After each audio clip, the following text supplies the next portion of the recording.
Kimi no Suizou o Tabetai. I want to eat your pancreas.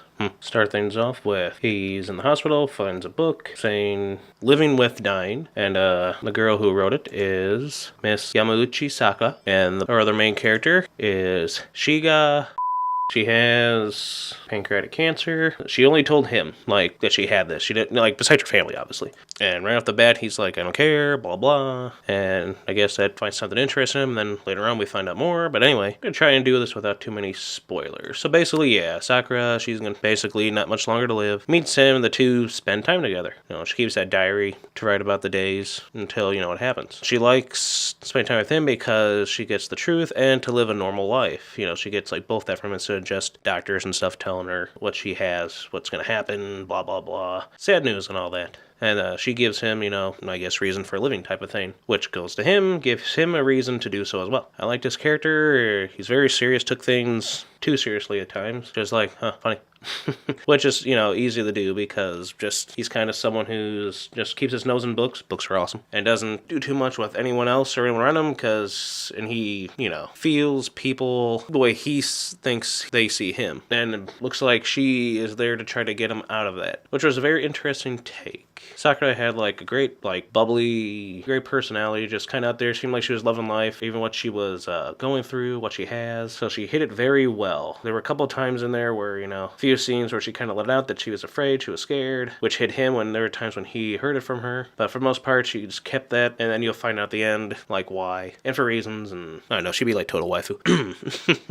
She was a good girl. Everything about her, you just can't help but fall in love with her. I mean, cute, personality, that full life, you know, seeing the good in, like, others, stuff like that, making them happy, wanting the best for the others. Cute, pretty, fun, smart, whole poeticness, genuine, real. How could you not fall in love with her? It seems to me impossible for you not to, like, love this girl. Every scene woven really nicely. Their interactions together, the time they spent, the stuff she was crossing off her list, all the stuff they were doing, getting closer to each other, caring, where it seemed like he didn't, but he does care, and stuff like that. Because he was never open with anyone else around him in school and all that, so everyone obviously thought of him as a way, and like, oh, that guy, what are you doing with him? So everyone started talking like, you dating or this, you know, the typical stuff there. And it's, you know, people getting upset, jealous, angry, weirded out, creeped out by this guy that they know nothing of, which he doesn't help because he doesn't let them know. And then she had a bestie, a little best friend, Kyoko. She was very, like, not trusting of this guy throughout the whole movie. And then, you know, I don't want to spoil anything, but, you know, yeah, the little ending credits are really nice too. But I really like that. Another character, Takahiro, just there to, like, you know, with the gum.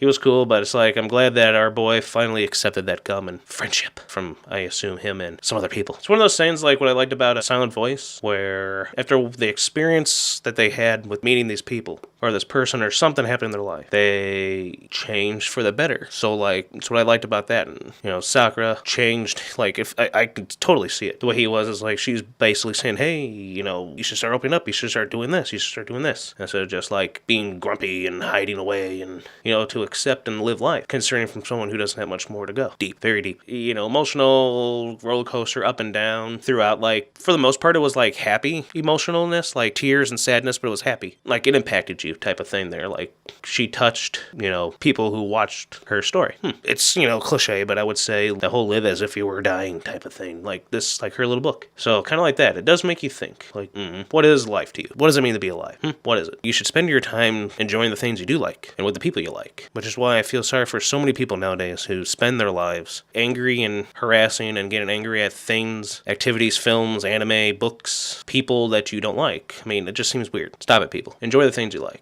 Don't let anyone stop you. You know, do what you gotta do in life. Do what makes you happy. Live it. I don't know. Trying to stay in a little somber tone here because this movie, I want to eat your pancreas. And, ooh, when he texts that message.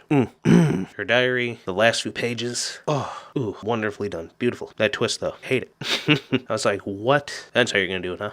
Okay. It was different. Not saying I hated it too much, but I'm not saying I liked it either. Ooh, but it was a good ending. What you would think would be just like, you know, a generic type of thing there with the tear jerk type stuff there. This is, no. For me, I would have to say, as beautifully animated as it was, Kimi no Nama was that generic type of movie. The last few I've seen, this and Makia, Silent Voice, no. You can't, I don't see how you can think that. This was really well done. And with a twist, It just really gets you. I wouldn't expect anything less from movies like this. You know, like I found myself last few years, and by that I mean like a lot of years, noticing that these people can tell stories. Like, and people can scoff it off as just animation or anime, but even like the live action stuff that Japan can pull off, or any other like foreign movies I've been watching over the past quite few years, they really do seem to focus on like telling an actual story and or focusing on the art of filmmaking. More so, we're here in the Western United States is just, I'm sorry, but the majority, except for like some good indie films, they don't seem to care about telling an actual story or the art of filmmaking. They just want to make, you know, like sequel after sequel, remake after remake, or push agendas, and with no real meaning or purpose other than those. It was a good movie. Definitely glad it wasn't, I know I knock it a lot, but Your Name was still good, but I don't know. I felt like it was just your typical boy meets girl type of stuff there. This was the boy meets girl, girl meets boy type thing there. But it wasn't like that. It wasn't like, you know, like the typical like a romance or a love story. They were, you know, sure there was like, you know, like possibility of it, but more importantly, like she said, he didn't label it at me as like friend or girlfriend. We were more than that. Something better, like more powerful, more meaningful than that. Which they were. And I did like, she didn't want to let anyone else know, her best friend, nothing to like worry them. So that's what I thought was really unique about the bond. Then he gets upset like this, I don't want to be friends with anyone because I don't want to be hurt, don't want to go through this, don't want to see them, you know, that type of stuff. I can see where he's coming from. But their bond was pretty nice. That's what I found interesting. It wasn't the cliched, like, another one of these again, you know, type of thing there. You know, like the whole, like, not really fate, but maybe was fate. What I liked the most was, you know, them both thinking that. Like, she was like, maybe those 17 years was all meant to lead up to meeting you, and then same with him. That was nice. I totally see that. I believe it. Everyone believed it. Like, again, two really good characters, perfect for each other, just perfect balance, perfect, you know, one, you know, there to balance out the other.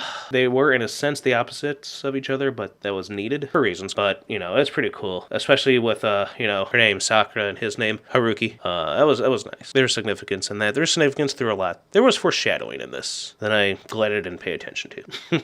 I guess if you want, keep an eye on that. Her spirit was shown throughout the whole movie. Her spirit will live on in the hearts of our boy Haruki and everyone else. She touched them. What I liked was, like, he didn't feel like he had any worth. He wasn't anybody. But then, like, his own mom was like, I'm glad someone else sees the greatness that is in you. She did. And he saw that, and it's like, and then her mom told him, like, thank you for saving her and being there for her. And it's like, actually, she was the one. Damn it. Good stuff. Let the tears flow. The diary was a thing of beauty. The way it was told and how it worked really meant something. Not to her, to him, to everyone, but to you as the audience. It was very well done. Yeah, I think that's what I liked about it. It wasn't your typical love story between a boy and a girl. Definitely about a person and life. Yeah, I like that. More of a love story between, you know, just living and people. What it means to be alive. What it means to live. And that deep little ending there where it's like, life is, what do you make it? And that, yeah, we only exist if we want to. I'm sure it'll open your heart, your soul, maybe open up your eyes. Definitely laughed, cried, unexpected. That's what was so, again, amazing by it. And not just for like the little, like for the ending, but like each and every like part with their relationship and their friendship, or again, as I say, more than that, you know, like more special than anything like that. Those two had. One of the many reasons why I love anime. Really hits you. I hope it keeps people thinking, I want people to go see this. I want people to enjoy this. I want people to just realize, damn, Japan makes some good movies. Really some touching, unique, well-made stories. And I look forward to the next and the next and the next that I see. Don't skip out on it. I would recommend this, Makia, and Silent Voice for like movies that'll forever stick with you and will forever like change your life. Beautiful films. And again, 10 out of 10.